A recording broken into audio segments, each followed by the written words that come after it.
Qui moi geste na makoki oyo ezalaki o nazalaki nango na kokaki ko s'en sortir. Et puis na senga ki bango moi si aya kovanda na ngai po. Alors ezalaki na radio moko ezalaki wana il fallait elongwa parce que ça ba ancien modèle. Oya ye subitement tanga monika radio wana. C'est donc créer problème pasteur na ko sabinoté. Radio tandis que tu uti na moi coup parce que moi na biso liboso otobota ayaki kokufa na remplacer kakande oya sikande na zui o wana na tie yango na kati ya cuisine o pourquoi koko tia radio wana na kati ya cuisine eza radio mama pesa ngai parce na koki ko calmer ete ne nazo tuna e problème ni nazo e baté qu'est-ce qui se passe. Nazo ebisanga libanda ke yo mutoling oyebisi azonga te avanda awa na kati ndako aya lisuna ndako libala te. Mama na bango bandi ko tomboka. Oui, ngande mutu na yebisi na azonga lisuna ndako na yo te. O koma yo ko maltraiter moi si o balate. Mwana nanga ko zonga lisuna ndako no te. Kaka ndongo boyi radio wana ndenge mwana nanga pa boyi yo mbala mama na. Na zui radio na pesi bino yo faut négliger radio ya mama bokilo na yo jamais moi na za grave malade na zui baté na sala ndenge nini na uti o perdre déjà ya liboso suite ya maladie ya moi na yebani te crise kaka na ndako bwe moi na ki et puis oya zobela lisu je sais pas ekokoma ndenge nini problème eza nini azolingo ya banga na appel te pasteur Yarno, s'il te plaît, s'il te plaît. C'est pour souka na yo batena kewa. Nina ngeko mika boy, na zo mwana moko atikali parce mwana moko atikali bosi. Obengi ngapwani. Ngano sito boya na tozaka sute. Na bako benga nga sute, libala se kabwana. Elo nina ngai, obengi ngapwani. Maloba mama na ngai o to sa onto boyi ko to sango. Siko benga ngapwani. Na bako benga ngate po na lingi te na boyi si libala se kufa. Bon maman a suma radio atala ndako aya na pesa to tourna ndako ye radio na boya esa na ndako maman apesa nga radio na po anesa cadeau cadeau libana biso maman so apesa la ngo déjà bien c'est un problème pour na mona ngate c'est un problème pour na ko tia radio na kata cuisine na azoboya ko yamba bapel na mona na nga moko ezande mama zulu balikambo ya radio Molimo na nzambe azotalisanga radio wana ezalaki instrument ya sorcellerie batiaki na kati ya ndako na bino mpona koyokaka makambo nyonso ya malamu obosala na kati ya ndako mama na yo abongola motema mama na yo abongola motema yo somona bapesi mutu cadeau avant mariage mutu aza na base akibota na mama na ye quoi. Maman no le pasteur, maman nanga. Donc pasteur okangi maman nanga ndoki. Osa pasteur a lokuta. Maman o memi nga 9 ans bosinga, amisi mukilaka. Yo zo kangi ndoki pasteur. Osa pasteur a lokuta. Sika nanga Arnold. Na lingi te na boyi na lingi nanga lisusu te. Zala musika nanga na boyi. Na ko abalo ko pe ba. Dinana, s'il vous plaît, Dinana. Papa Yaka, tika kende. Lorsque vous avez des saignements en dehors des règles très abondantes ou au contraire devinales anormales, ce ne sont pas des choses à négliger. Parfois, ces symptômes peuvent être liés à des problèmes à l'intérieur de l'utérus comme des polypes, des fibromes, des infections, des adhérences, ou d'autres anomalies qui peuvent même être responsables de difficultés à tomber enceinte ou d'avortements à répétition. Lorsqu'ils ne sont pas diagnostiqués à temps, ces problèmes peuvent entraîner des douleurs chroniques et affecter profondément la qualité de vie de la femme. La bonne nouvelle, c'est qu'il existe un examen simple et précis appelé hystéroscopie diagnostique. À l'occasion des festivités du mois de la femme, le centre hospitalier Monsonneau lance une campagne spéciale de diagnostic par hystéroscopie. Du 1er mars au 30 mars 2026, 24 heures sur 24. Jeune fille Elenge Mokolo Mobange Bobengami na centre hospitalier Monsonneau pour na examen à hystéroscopie. Donc campagne est pour la maman, pour la bilingé basi, ou bazali na problème to bokono o natangi. Omona makila ebele na tango ya ba règle, omona makila moke to mokolo moke na tango ya ba règle, aneko ba sopaka zemi de façon répétée. avortement bandeko bazana ba douleur na libumu ba douleur aussi la raté pas sinacé à libumu to bengi sibio na campagne to za ko lancer ko banda mokolo le 1er mars kino le 31 mars yambula auto za 2026. Nos contacts plus 243 896 767 961 ou encore plus 243 829 853 318. Adresse avenue Centrale numéro 2, quartier Kaoka, entrée l'école de navigation et l'église Sainte-Marie-Goretti, commune de Kalamou. Nous avons la délivrance à Boété, nous avons la délivrance au pasteur Chico Azosala à la push ministry, et Zalanga monte na batou, et ça forcé. Donc tout le monde a la délivrance, nous avons forcé. Nous avons des mois sur le facilement. Et puis à Zoloba, donc ils ont kamusanga na zone sengo mingi, mais tant que tozoya awa solution ils ont zala dans l'immédiat. Yanga na kumisi nzambe na mingi, na découvrir ministère. Ndi ma papa pata shiko makapo asala pour ngai yebe asala kanzamba abanga baenza kana na kaya basu na pota munele ba image de zali na pota kasa kuja aka pata shiko pota ngai sila basu e kauka penze masala pe ngato na ba na passe na pota pe pota zo ki batin beli sila rate et cela ba dessin e kauka rate donc to na tonga pasteur asima ezaka ba service ni ya lavage de pieds donc na kota na bassin wana bassin panzana to bassin panzana to na assemblée la pour langa sur la limite dans be pote sile kauka. Tu verras la main de Dieu. Si l'hôpital bata bokoko ba pasteur ndeka ndenge mais atro bokoka ite donc nika na push indépendant donc ici mbaki ndaka na TV tandaka na TV apporter frère ici natali kamwa bonda sermo aya ko sel ko za ko vivre dans bonda ngabe kana ngabe. Pour votre conseil spirituel, consultation prophétique, délivrance, prière. Appelez apôtre Chico à Poam sur +1 678 206 65 35. Ngabe zalaka na foi que pasteur ko sa simingai na obika. Donc pe na yaga pe awa to pe na pe awa pe to do abonde la pona ngai siko na kuma ben siko sava. Ministère Push Bengan à +1 678 206 65 35. Bana ya France mobimba shalom. Nouvelle ezali ya malamu. Na kozala na bino à partir ya le 7 mars til le 14 mars kati na Paris. Pour na ba délivrance ya moko na moko ko leka en privé. Des fois ezalaka très important. Ya ko sala ba délivrance en privé. Pour na ko permettre biso ko kota profondeur ya problème na yo. Pe source ya problème na yo. To kota ki profondeur pour na bana autiste. Babika ki to kota ki mobimno pour na bato ya sans papier. Bazui ba papier. To qui profondeur pour na bata maladie ba bikaki binombo ko botala ba témoignage.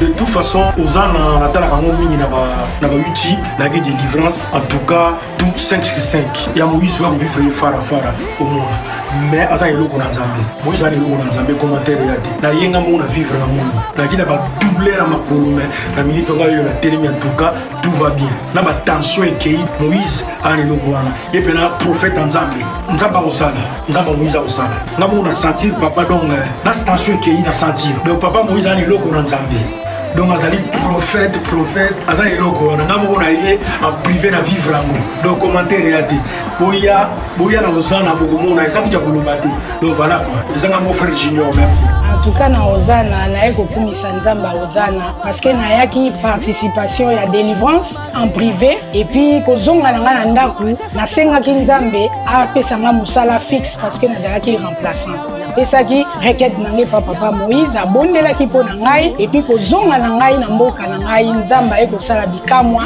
kaka muninga tozala naye alobiye azongi mboka na ye a préféré aumela kuna atiki poste na ye balobi madame yo pe ka mutozo remplacer Nzamba ozana ona yaki kosambela ona yaki koluka délivrance asali changement ya poste na facilité nyonso yango na ye kotatola Nzambe wana Bible lobi soki Nzamba saleli yo il faut opesa témoignage yango édifier peuple na kati ya ozana na okumisa Nzambe ya papa nanga Moïse azwa lokumu nkembo masanjoli na miracle oyo asali kati na bomoi na ngai. Pona ba oyo balingi koza ba place pona délivrance privée, contactez Mama Thérèse Matondo boya ebele mokolo wana mingi kati na bino bakobika bana ya autiste bakobika bato ya sans papier bakozwa bato ya maladi bakobika bobenga po batia bino na liste ya délivrance le 7 mars et le 14 mars nazozela bino na moto balinga mikati na nkolo ndebo moninga po ça fait 8 ans nakanga masuba te masuba kanga mate to soma na 8 pour masuba il faut que non c'est-à-dire na koko kanga masuba te même pendant 2-3 minutes et obimaka ke bimi bala moko ebe sibila mananga nyonso mais nzambe asali na leki na délivrance et pas ya papa prophète Moïse Makoma. Papa prophète Moïse Makoma a bondeli po na ngai et le même jour à la même seconde masuba ezotanga susute ndebo monanga bo masuba ezanga susute. Gloire et louange à toi Seigneur Jésus-Christ de Nazareth. Il y a Hosanna ministre international. Il y a Papa Moïse Makoma. Chaîne Chebiso Télévision, Facebook Chebiso TV, YouTube Chebiso TV, WhatsApp +243 97 35 88 380. Notre adresse, première porte Fikine, village Bracongo, dans la commune de Limete.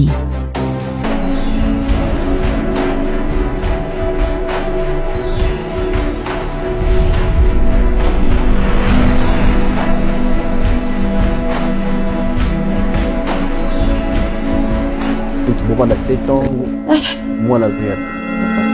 Parce que jamais, ce qui moi c'était mon père, zobo tate, ndi yango ko tala ke boka bwana. Eloko ni yo senga biso awa to sala nini pona to senga ko toni.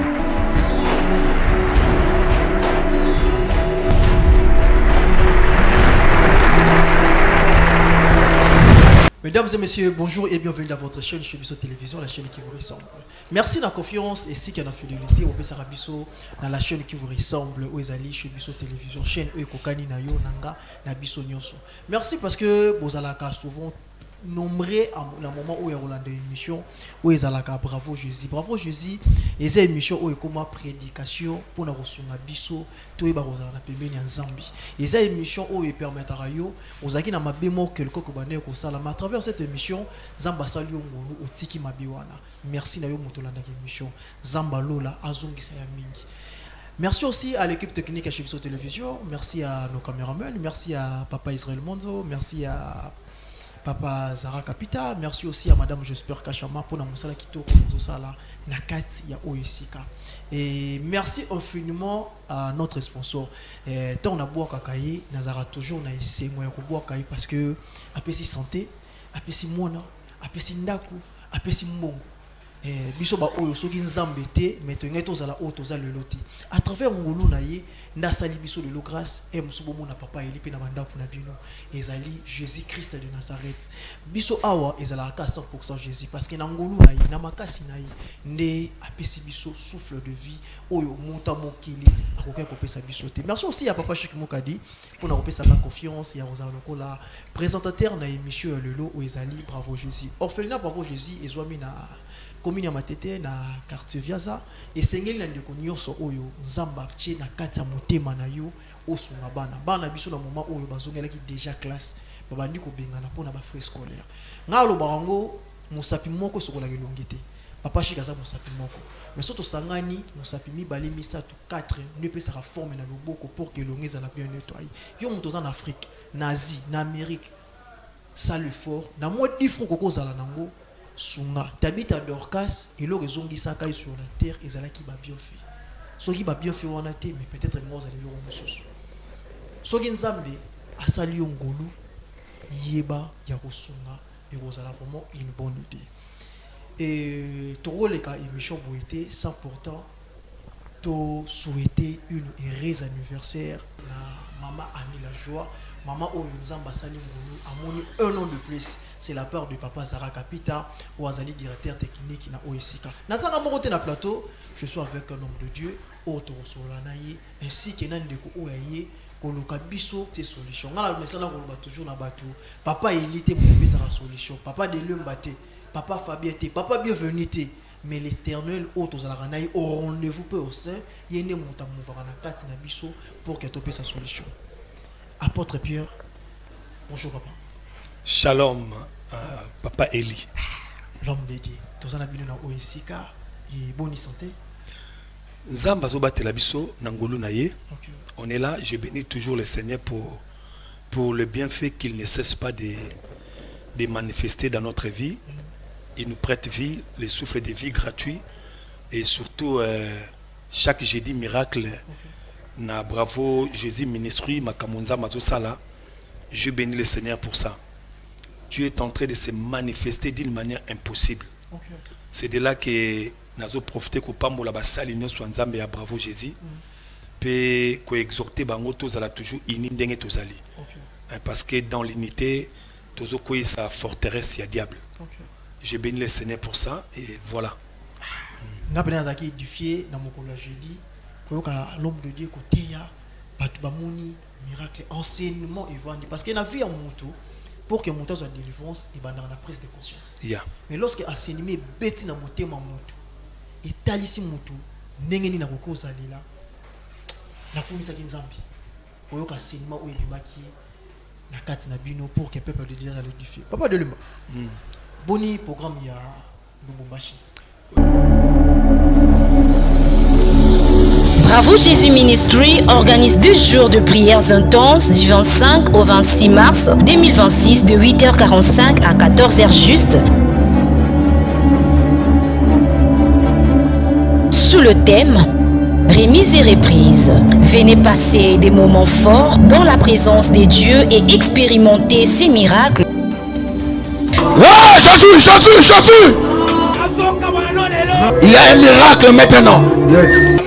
À travers ses serviteurs, car c'est lui qui est capable de prier et capable de tout. Retrouvons-nous dans la salle polyvalente Atomium, numéro 30D, avenue Kapenda, coin Kimbangu, dans la commune de Lubumbashi. Comme orateur, Thomas Fabien Poy, prophète Eric Kassongo, Maman Lydie Moukadi, servante Clarisse Ouechi, venez partager des moments de prière, de délivrance et de guérison avec le Seigneur Jésus-Christ. Lubumbashi, programme ezali maintenu. Pe nazo profiter ko lancer appel na bande ko nyonso Lubumbashi. Bozala vraiment mobiliser. Toute l'équipe de Bravo Jésus, ils ont déplacé Kinshasa Lubumbashi. Ça c'est une grâce pour na batoto à Katanga. Donc ils ont grâce moko oyo. Nazo bonde la nzambe bande ko msupe bazwango. Oui. Parce que il y a Afrique du Sud bazwango. Il y a Europe bozwa pe ba grâce oyo. Parce que c'est pas facile. Équipe ya Bravo Jésus bazotika ba occupation na bango et c'est par la directive oyo nzamba pesa kibiso. Et puis j'ai béni le Seigneur pourquoi? Parce que moni tango nzamba zolo la biso likambo ya Katanga. Toyoka kiango me tolobi to sambela nzambe. Tango to bondeli nzamba confirmé. Alors bibo kene na kozana bino elongo. C'est pourquoi nazo ko lancer appel na bande ko nyonso ya Grand Katanga mobimba. Bao baza musika pembeni aux environs et ça ba moment moko obo raté en côté. Dieu sera au rendez-vous pour un problème na yo ozolanda biso sikoyo. Ton problème a une solution et la solution, Dieu a élevé le serviteur de Bravo Jésus. Amen.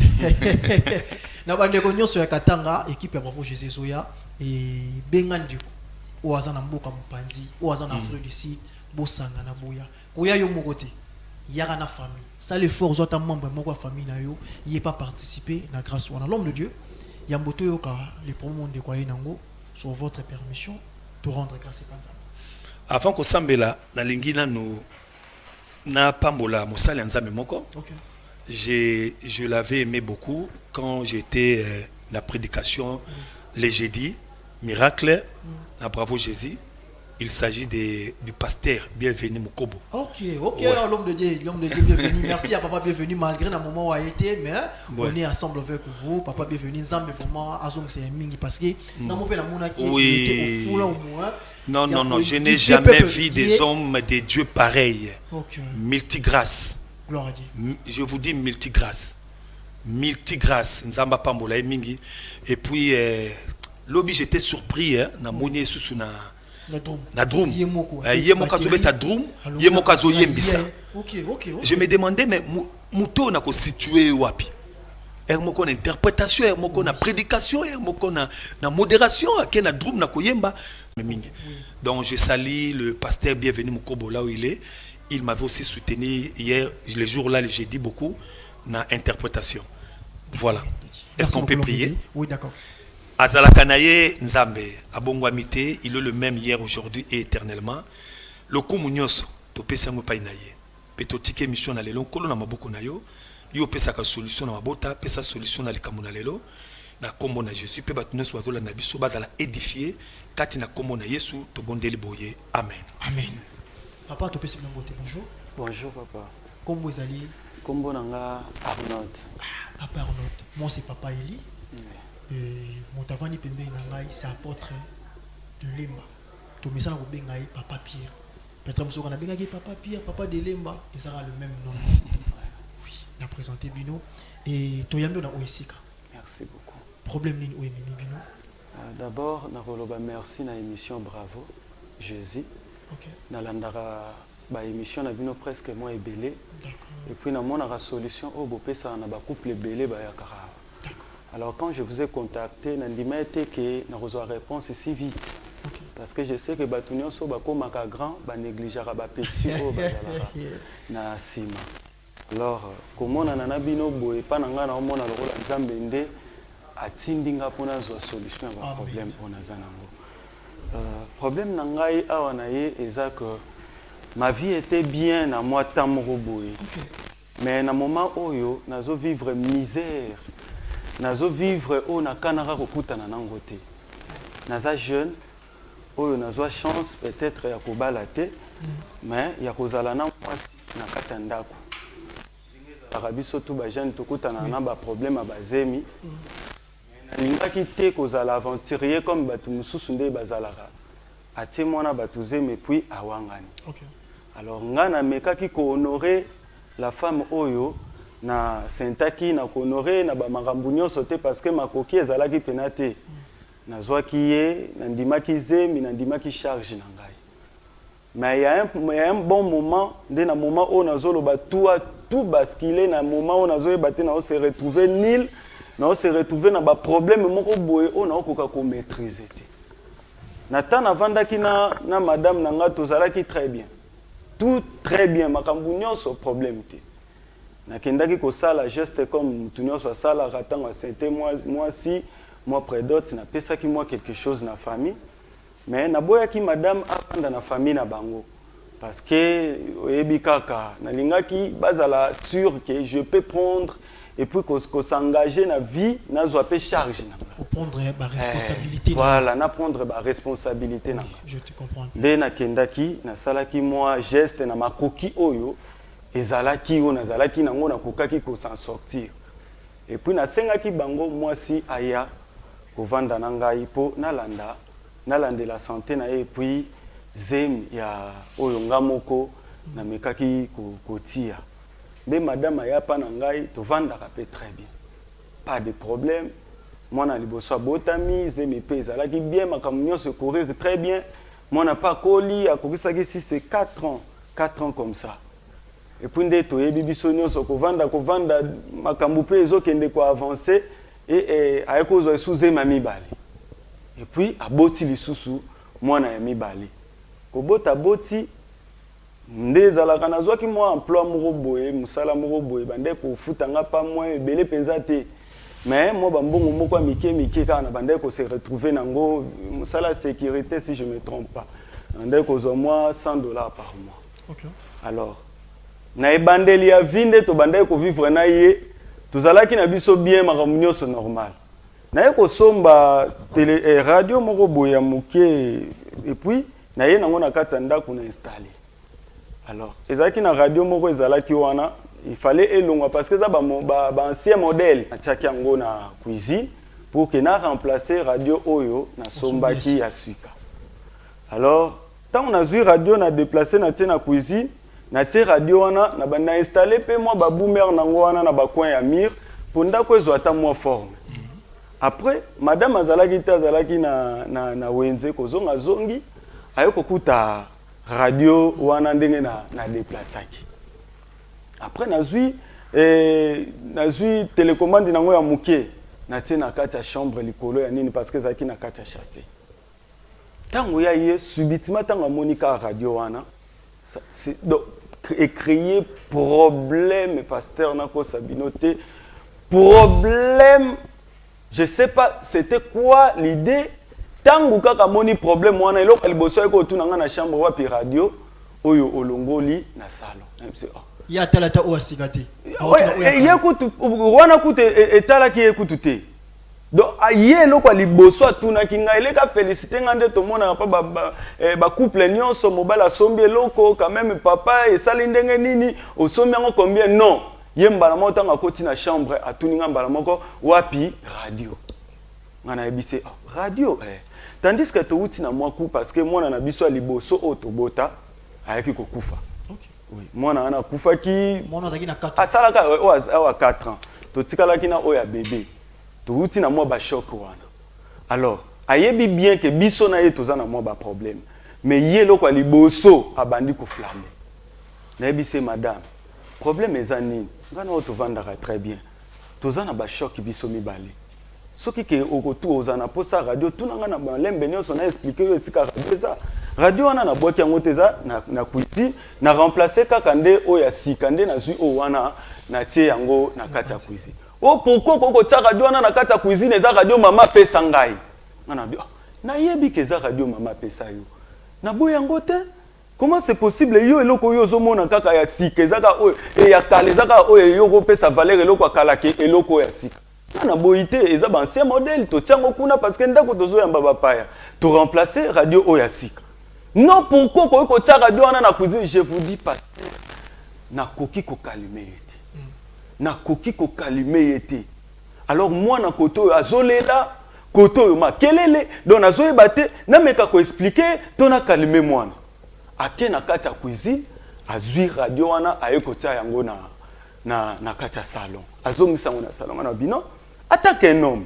namoni que moi ça comme ko manipuler ngai na lobi mais non eko sala maboete zwa radio wana zongisa yango na cuisine ou soit kabela tabato o baza dans les besoins parce que déjà to sombi o ya sika kabela tabato baza dans les besoins bazwa na bango parce que biso to zui déjà ya sika ya lobi te c'est mieux kutu o ya kala e bima o ya sike tikala et o ya kala e o ya sike bima o ya kala e tikala ngana lobi non soki ke to bimisa to bimisa ya kala ba voisin ba yi bandeko ba voisin o to vanda na bango lopango moko tellement ba mona ki makelele le kaki de ba ye kokota na expliquer bon problème de ngezali netango ba voisin ba ye ba moni que normal mais non yo ko ginde ni ko boya radio asika o eza ba ancien modèle eza pe ba cassette FM et cassette coûte ça la raté parce que to somba mais za la ralisute yo ndeni no ko boya lo kwa bluetooth pona radio oyo ya kala netanga moni ba voisin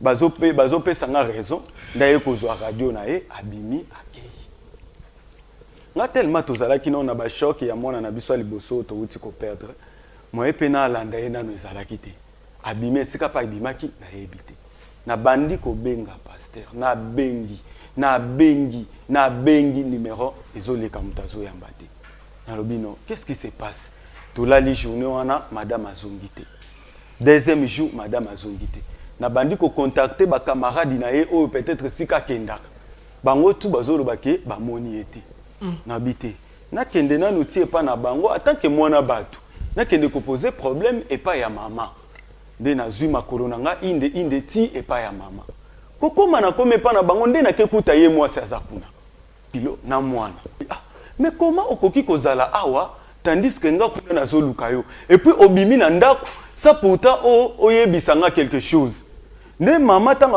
amoni makelele ameki ko benga nga papa problème ni na yebse mama dina na to vanda ki na être très bien na kati ndako sous-attend pour na makelele mukie entre moi sina mobali ndenge zalaka nde abimi na ndako na mwana aye awa na kati ndako epa na yo nga koto nazoluka luka ye nzoka za awa epa na yo awa nde nazo tuna ye problème ni nazo yeba te qu'est-ce qui se passe ndazo yebisanga libanda ke yo mutoling oyebisi ye azonga te avanda awa na kati ndako aya lisuna ndako alibala te nazo yebiso pasteur maman na bango abanda ko se déchaîner.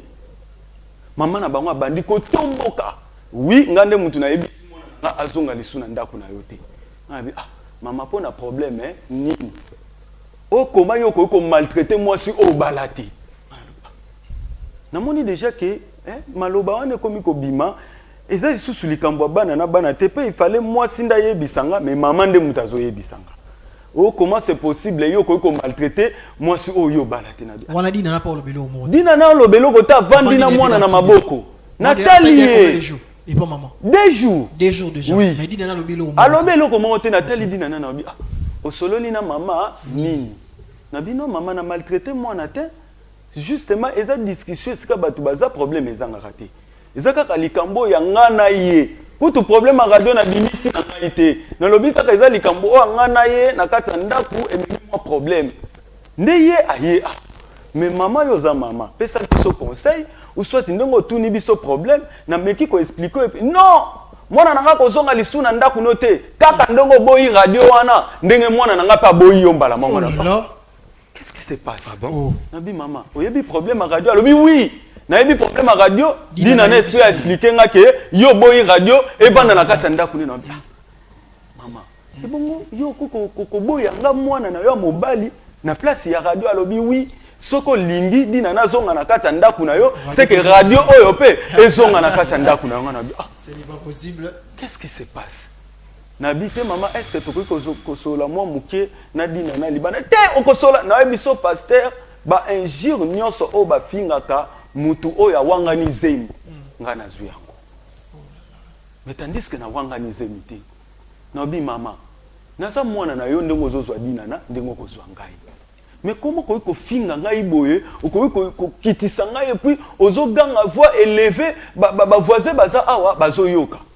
Na salim obala mwana ote oza aventurier oza zoba mobali momwasi oyo balate comment ko boya yonga na yeba ki ona eloko nini ozaki na eloko te obande ko ya a ozo lela na zui radio na pesi bino yo fo négliger radio ya mama bokilo na yo jamais na biso pasteur c'est na biso abimisi ba n'importe quoi na mona ki pe problème était na zongi na bité peut-être kanda na lekisa moi tant la nuit porte conseil et bongo na zonga pasteur te komiso ki na kei na okekuta soka ba moninga bakangi porte na kota lisute na ko baluka na zongi so na zongi na ko benga dina na aolinga lisuko ya mbanga na bapelite dernièrement auti obenga ngai awa na yoki kutu sangwe pa ya ba voisin ke mwana azobela abenginga na yambi allo mwana azobela na bisapa mwana azobela eza problème ité nazoya na yakotika pa oko yate yo tinda kambo. Comment c'est possible mwana nanga azobela na yana mwana ne fiske mwana nanga na misbo yo zolo bana tinda mbongo neza important koleka mwana koleka nga moko tata na yendi boso mwana na ke pasteur na biso banta na vanda ki libanda siko na minute oto lo ba mwana za grave malade pasteur mwana za grave malade nazoyeba te na sala ndenge nini na uti o perdre déjà ya liboso suite ya maladie ya mwana yebani te crise kaka na ndako bwe mwana kei et puis oyo azobela lisu je sais pas ekokoma ndenge nini problème eza nini azolinga oyambanga na appel te pasteur s'il vous plaît pardon Yarno s'il te plaît pasteur na sala kosuka na oyeba te na kewa s'il te plaît Yarno télé vina ke komika boye nazo biso mwana moko atikali pasteur mwana moko atikali bosunga na mona ka bopesa ba solution awa papa téléma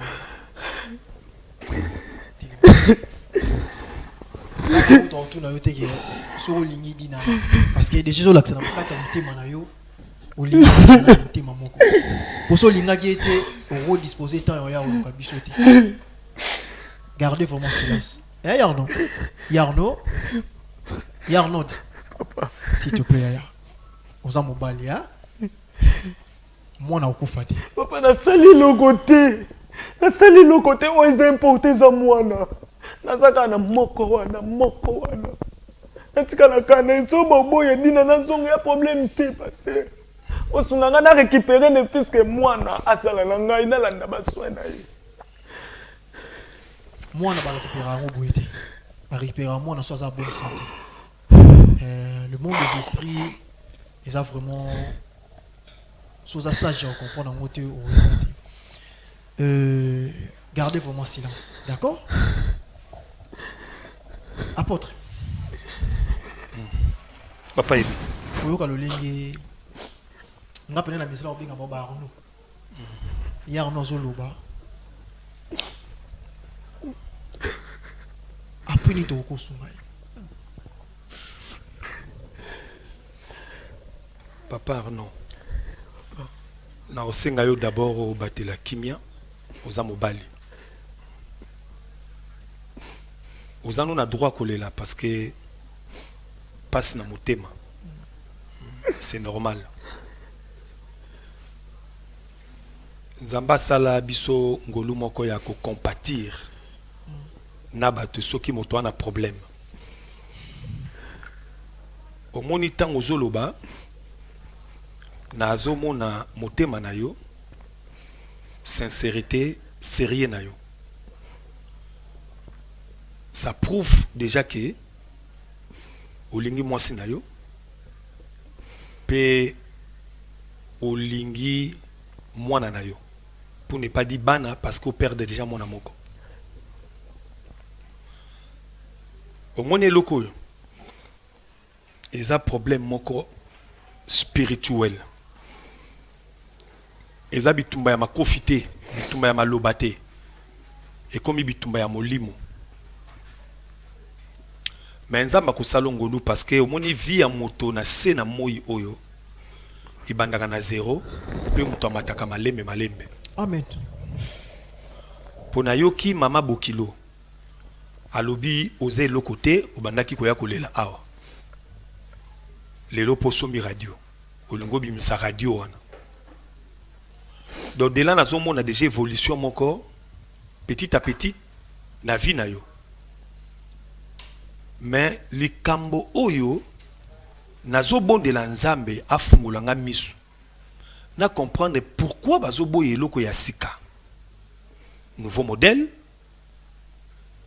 ba préféré eloko ya kala. Ya ba cassette. Bon, dans le monde spirituel, oui. Papa Eli, au moni diable a utilisé quand même ba matériel. Okay. Ba matériel électronique, ba matériel électroménager. Les diables utilisent ça comme instrument. Il y a des caméras, il y a des antennes, il y a des radars pour contrôler le système nyonso yandako. Là, je pense d'abord, hein, c'est l'enseignement. Mais nazo senga nzamba fungulanga misu na yeba. Pourquoi moi si na yo fiancé na yo quand bien même boboti déjà moi mingi azo bimanda ku kapo na radio oyo mama apesaki pe obimission na ndako.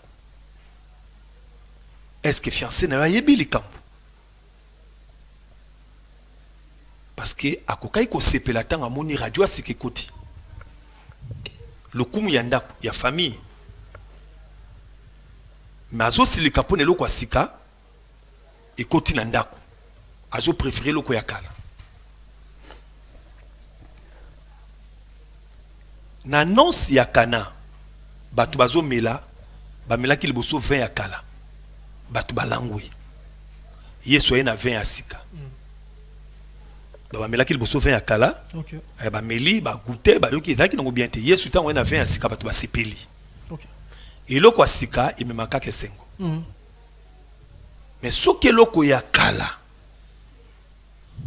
et comment ma discussion on est commis un peu flou. Il y a des maisons pareilles bandaku mso okota bomoni ka biloko akala ba photo ba to kufa ba tiala bandaku ba bikeko ba biloko wana mingi ezalaka ba instrument au diable a utilisaka pour ko contrôler système ya ndaku. Nazo bondela nzambe afungula ngai miso na yeba radio wana ezali nini na yeba soki mwasi na yo ayebi likambo et pourquoi mama bokilo azoboya omona même mwana na ye mwana za maladi au père qui déjà liboso nzaba sunga biso. Pendant ces temps je sais que Dieu est fidèle, l'esprit va nous révéler qu'est-ce qu'il y a au juste dans votre maison. Gloire à Dieu, apôtre. Yarno, tu l'as dit papa lobby. Nga la osengo sur la kimia. Place où nyati matambe na place ya aventure te. Nyati matambe na place où résister ça là. Amona ga formé amundo na sali banga amundo na kata maya amundo. Aza na capacité au mona maya ni shwa bis. Na kata bali.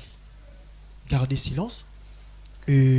Toluka tozana mama dinana parce que yo zo accès au kuta na été. Mais nga la promettre yo. Ndongo pesa ki biso numéro na yi. Tout ça là que faut yo rozwa yi.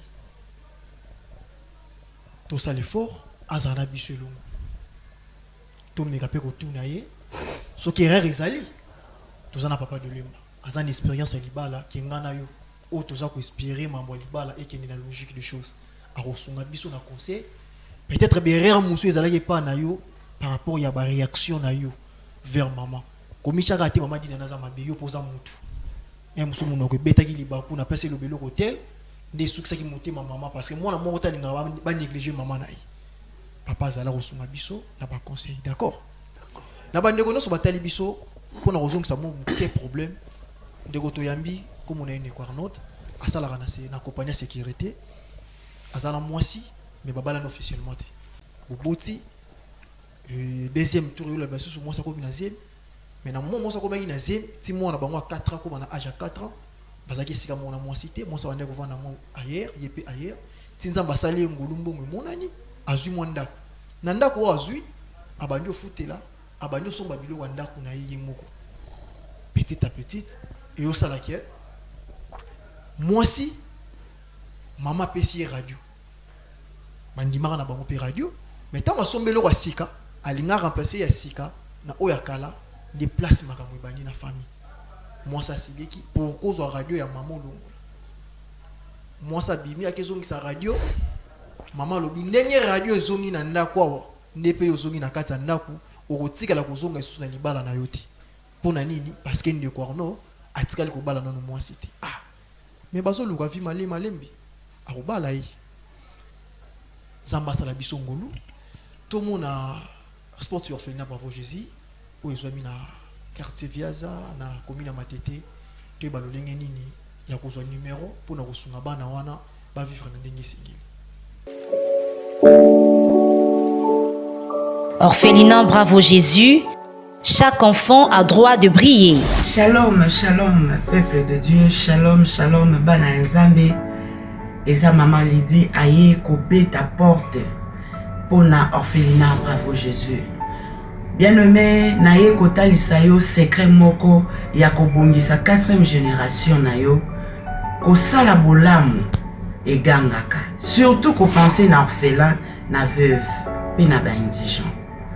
Maman Lydie aye kosenga na biso nyonso tokozwa video oyo to penser na orphelinat Bravo Jésus.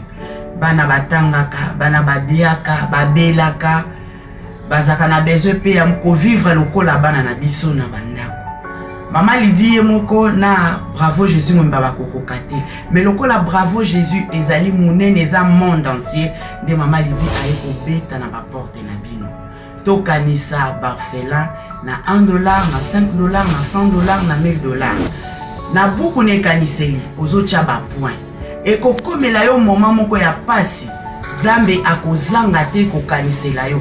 Okokanisisa nzambo lobi fungola buku ne kaniseli.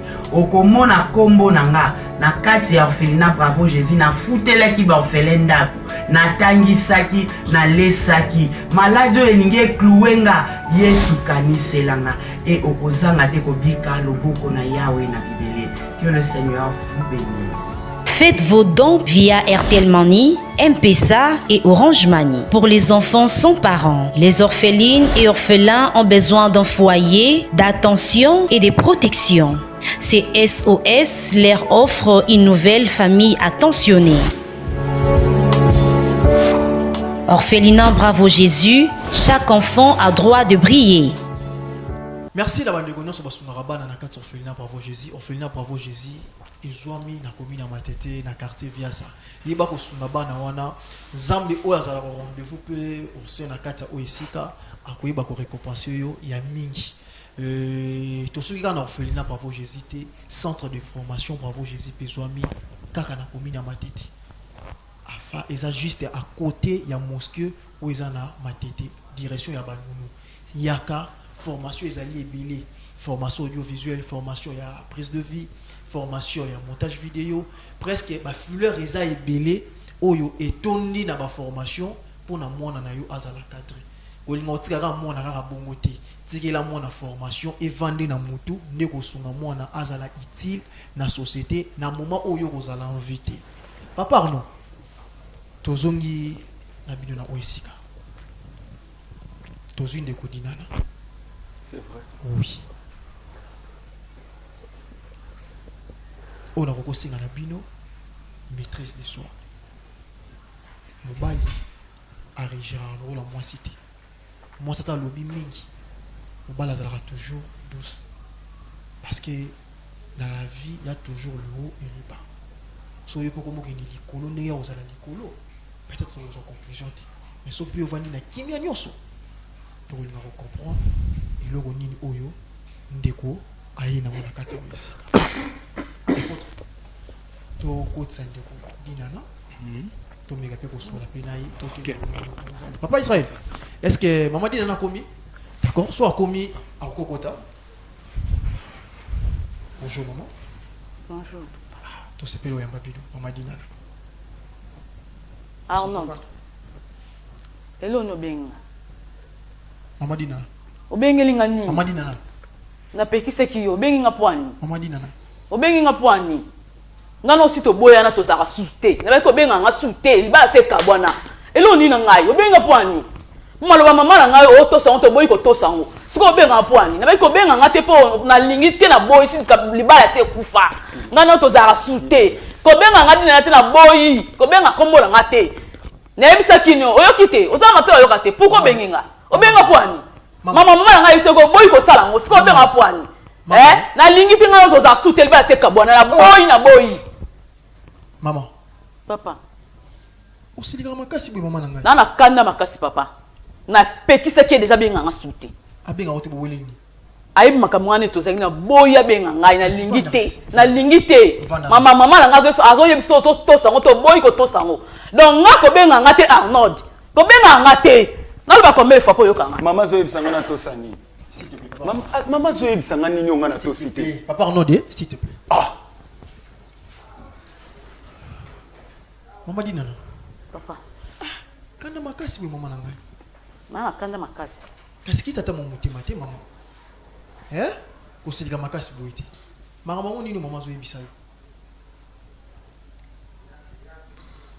mama na ngai ayebisa ya boya kosala mama na ngai esaki asomba radio po mama nga asomba radio atia na ndako aya nango apesa to ton na ndako ye radio na boya ezala na ndako mama nga apesa nga radio na po aneza cadeau cadeau libana biso mama so apesela nga ngo déjà bien avant eza apesa nga bien avant radio wana ya ndaka boya ko ti alinga radio wana te donc eloko ngana ye to so potene kota matata na foyer na biso ndako so likola radio na kama mama nga boya eza na ndako eloko mama nga apesa nga cadeau ngana ina na ndako ya boya ngo est-ce que vous comprenez boya on a problème est-ce que cadeau pe mama ne passe pas en boloba est-ce que ça vous met des sens ah on a kolobaté na po soyo lobaté na po radio oui et ça radio mama nga apesa nga cadeau apesa nga cadeau da bien avant mama dina nazo ko mama likolo kaka ya radio likolo ya radio yango mona ngana e koma kita to yokana te esimbaka te yango ba tabenga ngate po libale za sute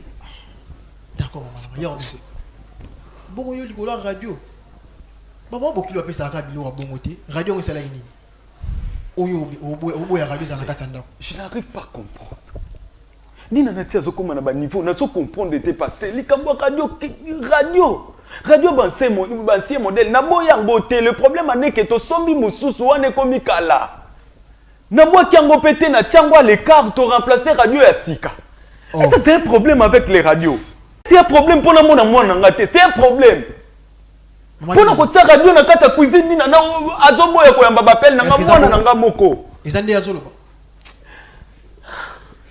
Papa. Moni mo mbalo ambali mabe. Akobo ya radio wana ndako ni le problème ni. Ni nana je fais mon fils. Akobo ya pona nini? Radio na problème ni, on to opota ngai. Akobo ya radio pona, fatika radio ne fana ndako.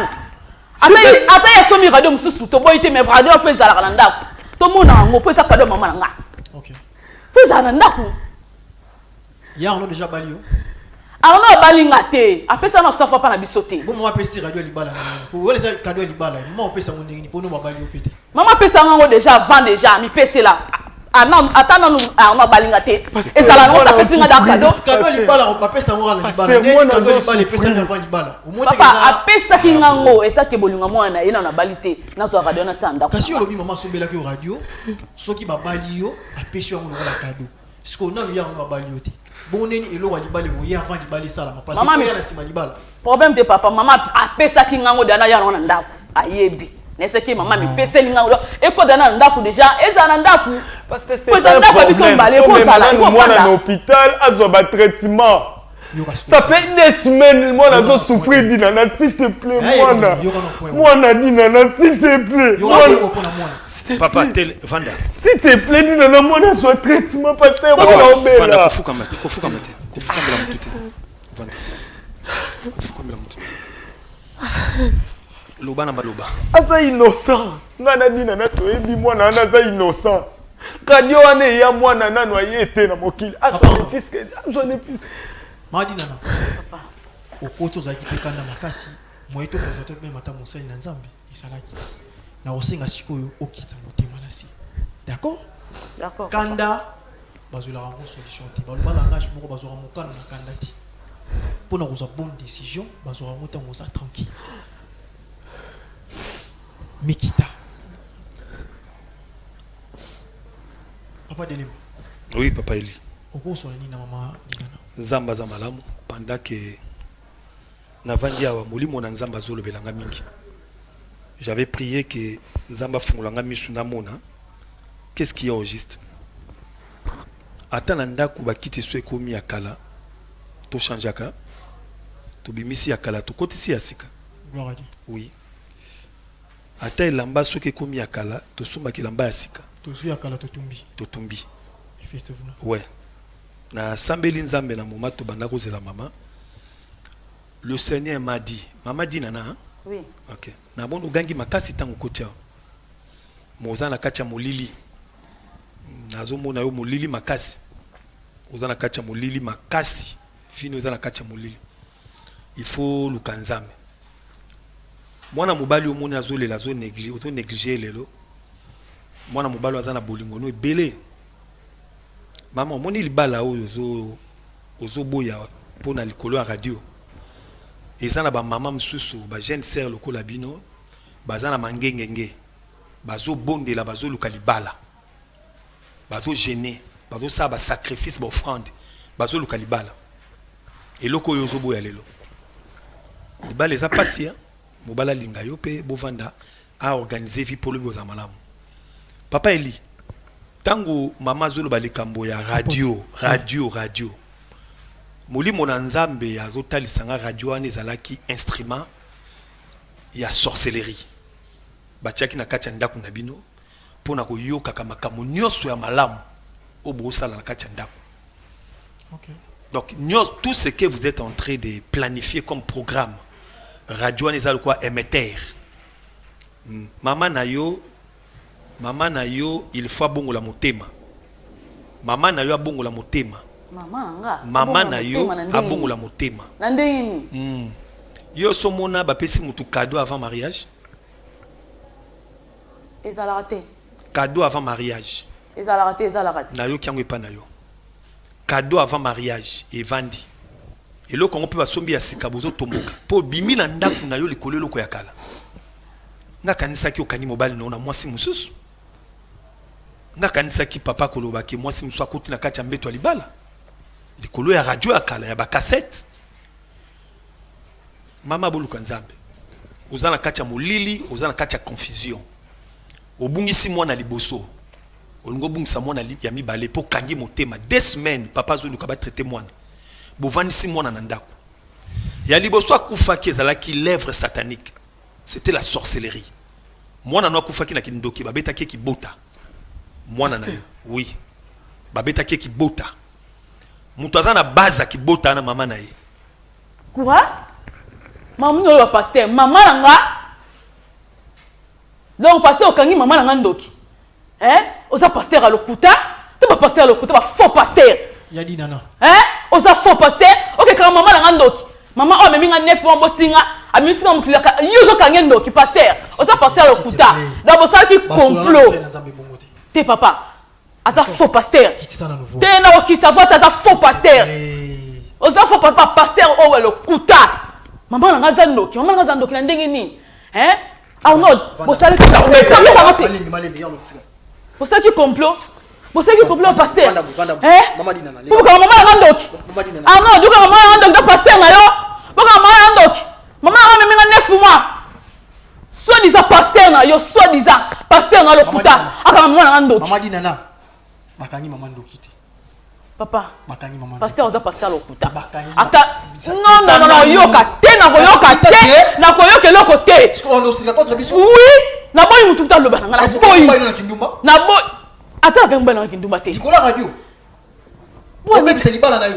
Na libala c'est pour facile na baby ça. Na radio. Na radio ka wana. Radio ça combien? Radio ka wana boyi te ça la nda. Radio ça plus. Na boyi papa na boyi mutu ta loba nga pesa conseil na biso loka conseil te. Arnold yo tellement bo sali comprendre par pasteur à l'okuta. Maman na ndoki Arnold. Ngana yo esili pa bela ko luka ngati na vino bosana. Ata bana bosana. Bana we. O tsasu ma kolote su ondo pa la biso mekate. Est-ce que na yebisi yo bongo. O botaki bana na ya. Problème te papa to bote bana biso mi balé mais tellement Arnold sali comprendre soit disant pasteur à l'okuta ko fandi awa. Baka maman na ndoki. Vanda te na vanda te. Sur décision zani. Décision na ça na vanda te moni ngani ya sabwe Arnold. Na o nyoso maman na ngasala.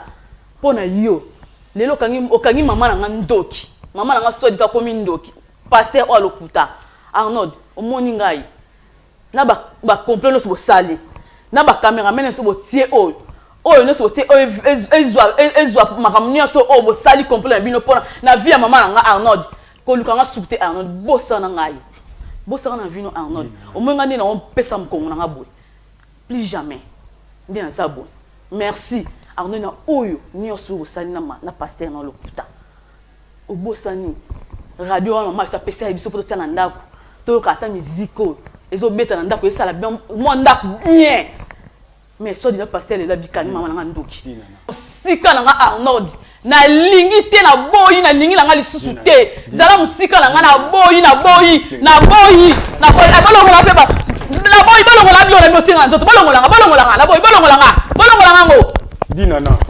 Dinana, s'il vous plaît, Dinana. Papa Yaka. Tika kende. Vanda. Ce sont des choses spirituelles, pirement. Ah, Nzamba Lola, Nzamboyo. Papa Pierre. Pirement spirituel. L'écolo à radio. Deli balesi. Ba mama bazola na mangengenge. OK. Na luzizi la na badara. Kono kalibala. Ya kutana mobali. Pe mobali ya yo moko. Bobuti bana mibale ya liboswa ke. Ya mibale yo na maladie. Papa. Nzamba ko sala grâce na yebike na sima to ko solola.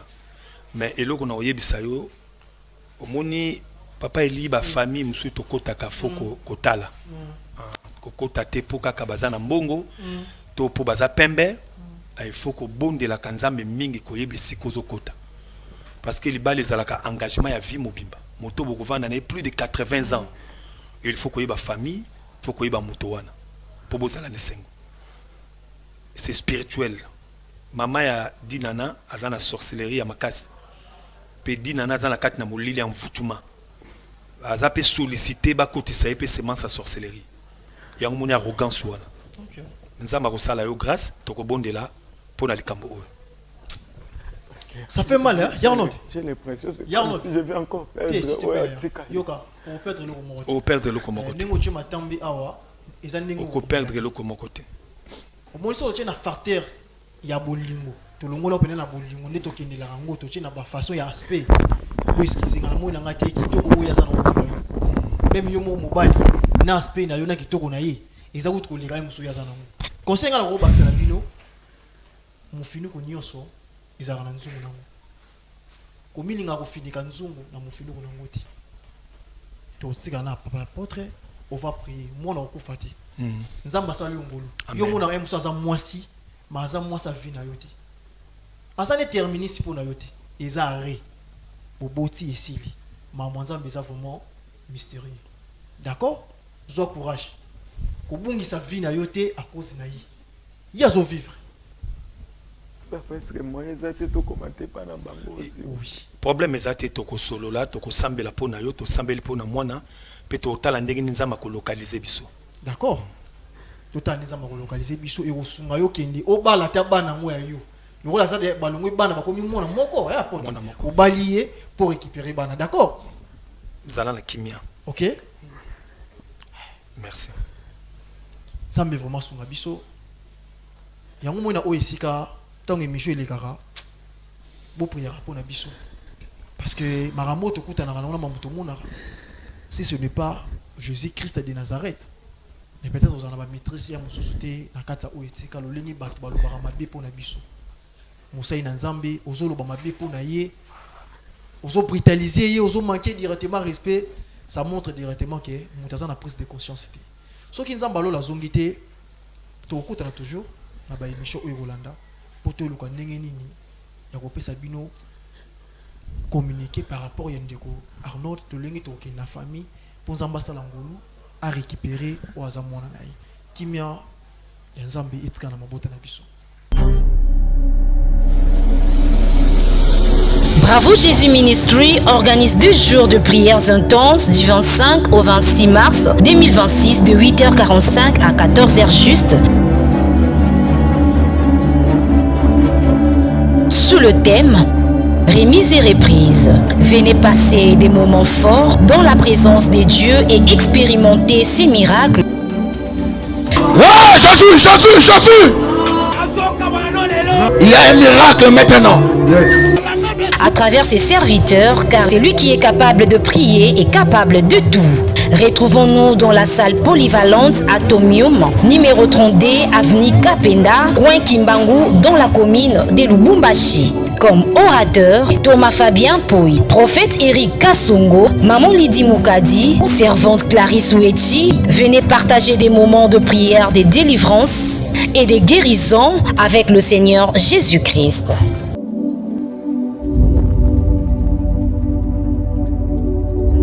Juduric House, nulle part ailleurs, à Katia Lubumbashi, la Golf Plateau, avenue Abidjan, numéro 18.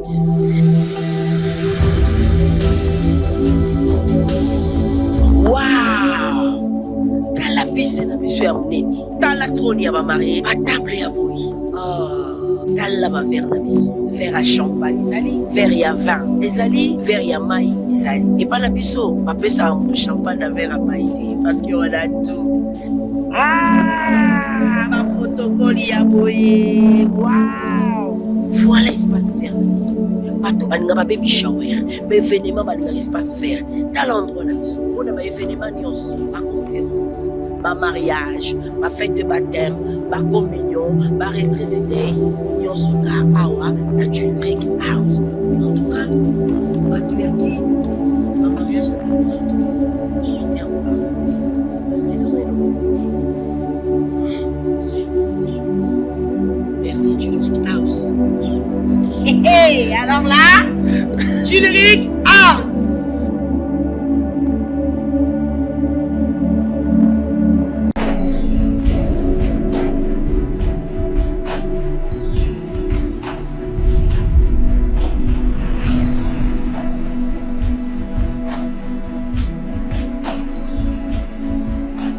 Moi, dans 7 ans, moi, la vie. Parce que jamais, ce qui moi, si tout le monde a zobo tate, ndi yango ko tala keboka bwana. Eloko ni yo senga mso awa to sala nini pona to se yo to ni.